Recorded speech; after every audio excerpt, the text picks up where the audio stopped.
Hi! This month we are focusing on momentum, and we're looking at it from multiple angles of physically in the body, how you can create momentum, biochemically with nutrition support, and also movement in the physical sense, and emotionally. But this month, when we're discussing momentum, we're really looking at how to create more space in your life and in your mind, which inevitably can lead to much more momentum. If you imagine a ball rolling, there really needs to be space around it for things to get moving again like that. So I thought I'd jump on today to share this week's blog is Mindset and Momentum on amandacampbell.com.au, and 5 steps to emptying your mind. So wash your mind daily. We wash our bodies every single day, and we know we need to for hygiene purposes and to feel clean. But how do you wash your mind of old thoughts, negative patterns, and memories of the past? A daily ritual is really important. So obviously mindfulness and meditation. Even just sitting there for at least 5 minutes, but if you can do 20 minutes, that's great. If you're busy, say you're doing a morning task, getting the kids ready or walking the dogs, chuck on some YouTube channel. Joe Dispenza's really amazing. He's got some really great mindfulness and meditations.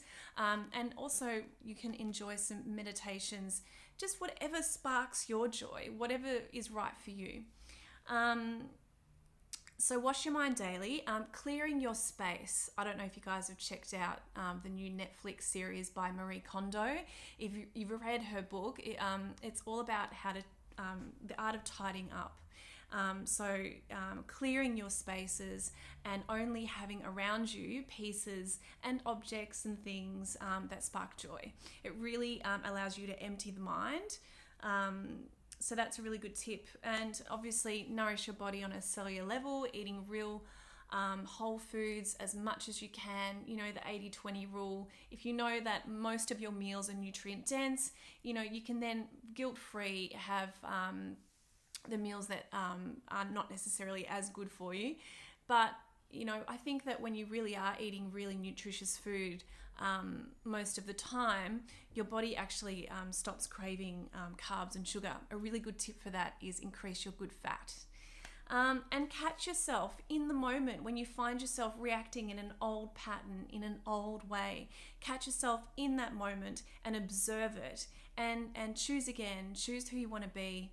And like an actor or an actress in a movie, just rehearse that. It's really good practice. And detox your environment. So another thing that can trigger off our stress hormones is stress in our environment, and that could be physical, emotional, or biochemical. So really review that, and again, as you're clearing your spaces, you'll be reviewing that anyway.